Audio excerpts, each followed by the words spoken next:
My name is Alan. I'm the founder of adsimprove.com, and the campaigns that I managed spent over $2.1 million last year, mostly consisting of info and e-commerce. Here are 17 tips that I wish I knew before I started. Number one, creative is king. The biggest driver to the success of your campaign is your ad creative. Nowadays, targeting is becoming less and less important. The algorithm serves your ad to the people who are most likely to take action after seeing it, and the better your ad is, the more people it will find. The creative, in my definition, is anything that a person can see. It involves your ad copy too, not just your image or video. If you already have winning creatives, then the way you test for new ones is the 17-20-10 rule. 70% is recreating your previous winners in different settings or styles. Think of slight iterations. Change the hooks, maybe change the wording a little, but don't change the core message. Really important that since the Andromeda update, recreating the same ad with 10 different hooks in the same format doesn't really work as well as it used to. Instead, what you want to do is test new hooks in different settings, like changing the background or the style where you use different effects, for example. 20% is adjacent to the 70. Adjacent are things that are in close proximity, things that are similar but different. This is where you recreate your winners using different formats. Educational videos turn into UGC, keeping the same message but delivering in a different context. The message of your winning video turns into aesthetic creative, and the list goes on. 10% is completely new ideas, moonshots if you will. This is where you let your imaginations go wild. Don't expect these ads to perform, but every once in a while you'll stumble across a new winner that you can put into the 70%. Number two, don't split test more than one thing at a time. I see this way too often. People test creatives, messaging, landing pages, headlines, even sometimes funnels all at the same time. If you have 3 things that you're split testing at the same time, that means you have 8 variations. Impossible to come to a conclusion. For context, if you normally run a split test for 1 week to reach statistical significance, if you have 8 variants, like in this example, you need to run it for 1, sometimes even 2 months just to be confident in your results. I know you're impatient. I'm impatient too. I can't wait for a test to conclude just seconds after starting it, but if you give in, all that does is make it impossible for you to learn what works. Number 3, adding good friction will make you more money. Don't fear friction, only if it's the bad kind. Bad friction makes it harder for everyone to take action. No bueno. Bad friction, for example, is slow page load. It stops everyone from taking action. Good friction filters out only the bad candidates. If you sell to flower shops, for example, a seemingly insignificant question like how often do you restock your flowers per week result in everyone leaving but the people who own flower shops. Don't fear making your application a bit harder. If something is harder to get, we value it more psychologically because we justify the difficulty of getting it by increasing its perceived value. There's a reason why fraternities, for example, make it hard to become a member, because if you push through, despite all the difficulty, all the challenges, you'll value it more and be loyal to the group. Number 4, you can't improve anything in your campaign until you start measuring it. Also, the moment you start measuring it vigorously, it'll improve. If you consistently track the metric you're trying to improve in your ad, you'll inevitably end up making it better just by being conscious about it. It's not voodoo, it's science. I experienced this when preparing for a jiu-jitsu competition. I had to be a few pounds lighter, I believe 5 or 8 pounds, and just by weighing myself every day for a month and making myself conscious of my weight, I lost the necessary amount. It wasn't just me. People who try to lose weight also reported that just by weighing themselves every day, they lost weight without dieting. It's important to make a distinction between having the retention rate on your dashboard and vigorously checking how your current content performs. Number 5, awareness level. The higher the chance of a person converting, the less of them there is. This took me way too long to understand and prevented me from scaling many times in the past, but the reason I make this so you don't have to make the same mistake again. Eventually, your campaigns will reach a point where you'll need to convert colder and colder audiences if you want to scale. You'll need to change your ads according to the 5 stages of awareness, depending on what group of people you want to convert. And the 5 stages of awareness goes like this. Most aware, these are people who know who you are and are confident in your product. They just need a little push to convert. Your ads in this category are typically offer driven. Product aware, these people know your product but aren't convinced yet. Your ads in this category are most often than not proof driven. Solution aware, these are the people that know that there is a solution to their problem but don't know about your product yet or how it solves their problem. Your ads in this category will be promise driven. Number 4 is problem aware. These are the people who experience the problem but don't know that there is a solution yet. Your ads here will be pain driven. And lastly, there there are unaware people who are completely unaware of your problem. In this case, your ads will need to use curiosity to grab their attention. All that this means is if you speak to a group of people who know you, trust you, know about your product, then a lot of them will buy. But if you speak to everyone, a smaller percentage of them will buy. But since it's a larger group, more people will have the potential to buy in absolute numbers. The biggest indicator that decides which awareness level you're talking to is your hook.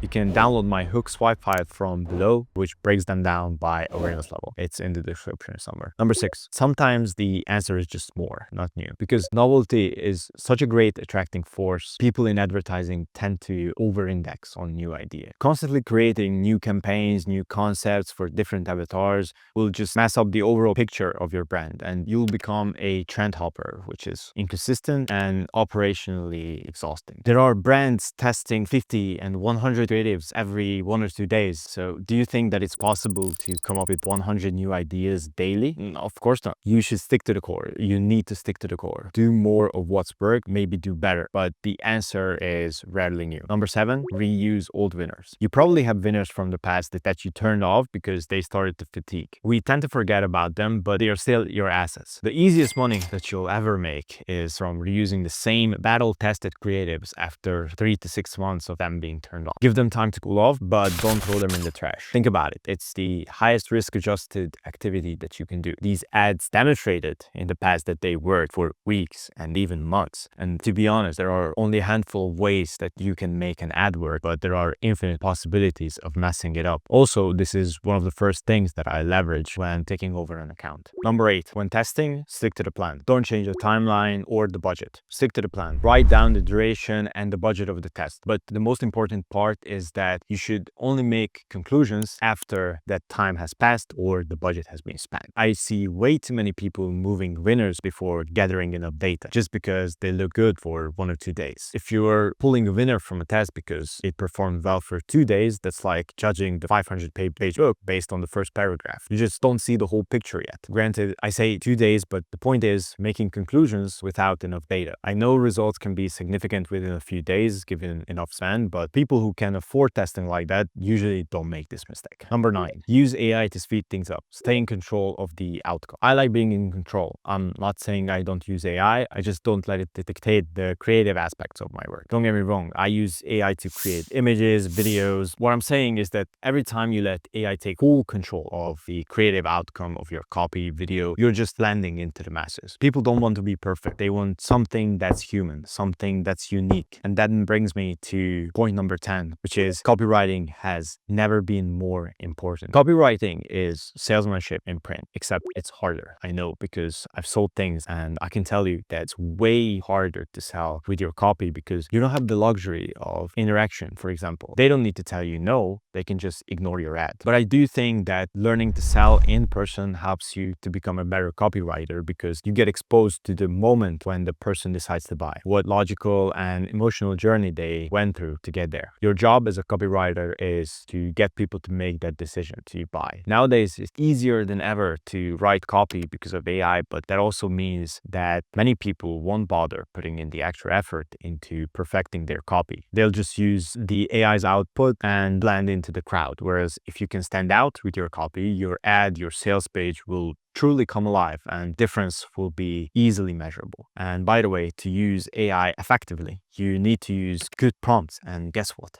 Prompts are written. Learning the ability to make your thoughts come alive in the form of written text will always serve you in the long run because if something is written, it cannot be disputed. Number 11, be congruent from ad to checkout. The biggest lever that you can pull in your sales process is making every next step to be natural. Your hook must make sense with the message. The landing page headline needs to be consistent with the message of your ad. And every time you create discrepancies, it causes confusion. And as Dan Kennedy said, a confused mind doesn't buy. You need your buyer journey to be natural. The easiest way you can do that is simply saying what they can expect on the next page and actually delivering on that promise. For example, fill out this application for the program and book your spot to meet the team on the next page. This is just one example, but I promise you, if you tell people what they can expect and they it actually happens, they'll trust you because what you said is going to happen became true. And once again, people buy from people they trust. Number 12, if you explain their problem better than they can, they'll buy. Picture this. If you walk into a pharmacy with terrible joint pain and they ask you if it's a constant echoing pain starting from your joint or a sharp stab-like wound whenever you try to move it, and then you answer the question and the pharmacist suggests a certain type of painkiller, do you question his choice? Of course not. That is because he